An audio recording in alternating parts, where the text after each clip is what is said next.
गृह मंत्रालय के निर्देश पर देश के 244 जिलों सहित शिमला जिले में ऑपरेशन अभ्यास मॉक ड्रिल आयोजित की गई, जिसमें उपायुक्त कार्यालय परिसर और संजौली बहुमंजिला पार्किंग को प्रभावित क्षेत्र घोषित किया गया। ठीक 4 बजे सायरन बजाकर इस आपातकाल की सूचना दी गई, जिसके बाद मौके पर सिविल डिफेंस सहित अन्य सुरक्षा व राहत बचाव दल मौके पर पहुंचा और लोगों को सुरक्षित बाहर निकाला। लगभग आधे घंटे तक चली मॉक ड्रिल में किसी भी तरह की आपातकालीन स्थिति से निपटने की तैयारियों का जायजा लिया गया ताकि भविष्य में उनमें सुधार किया जाए। साथ ही आम लोगों को भी ऐसी स्थिति में अपनी सुरक्षा के प्रति सचेत किया गया। इस मौके पर उपायुक्त शिमला अनुपम कश्यप ने कहा कि इस तरह के अभ्यास से प्रशासन की तैयारियों का अवलोकन होता है और लोगों को भी जागरूक किया जाता है। पंजाब दस्तक के लिए सुरेंद्र राणा की रिपोर्ट।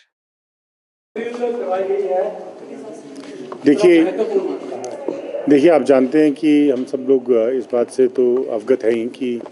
किस प्रकार की स्थिति अभी चल रही है। तो इसी संदर्भ में कल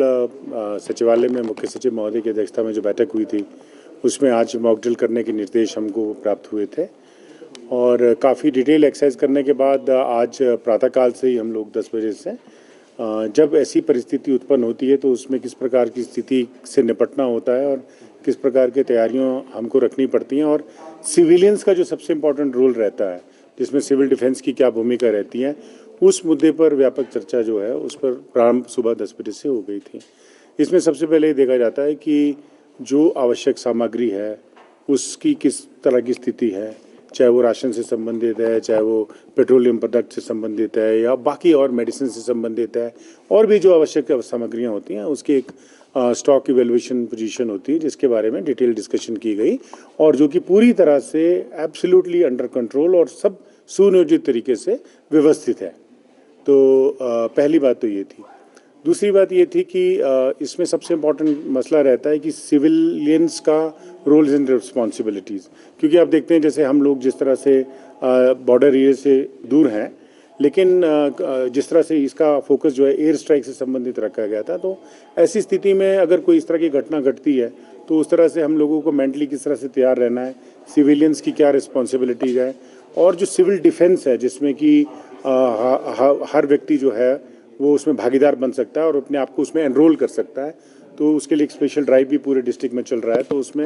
वो अपने आप को एनरोल भी कर सकते हैं।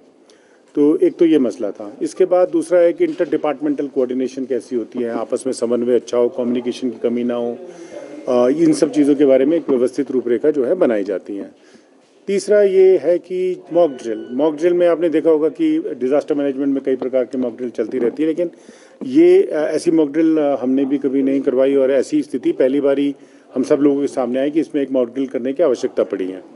तो परिस्थितियाँ इस प्रकार से रखी गई। शिमला ज़िले में 2 जगह के स्थानों को चिन्हित किया गया था, एक तो हमारा अपना डीसी ऑफिस और दूसरा संजौली में। तो इसके लिए हमने जो हमारी आज काफ़ी डिटेल जो डिस्कशन हुई, उसके बाद हमने इसको 2 हिस्सों में बांटा था और एक में जो है वो additional district magistrate law and order जो हैं उसको यहाँ इसकी देखरेख में किया, उनके साथ एडिशनल एसपी पुलिस और बाकी कमांडेंट होम गार्ड्स और बाकी पूरा पेरिफेरल डिफरेंट डिपार्टमेंट्स का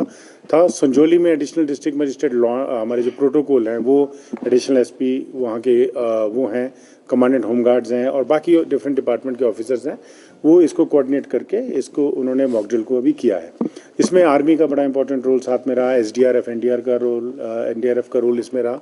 तो ये क्योंकि इंटीग्रेटेड अप्रोच होती है, सबकी मिलजुल कर है, पर एक सिविल डिफेंस का इसमें बहुत इंपॉर्टेंट रोल रहता है, जो हर एक सिविलियन को मैं समझता हूँ कि अपने जीवन में इसका निर्वाह हमको करना चाहिए।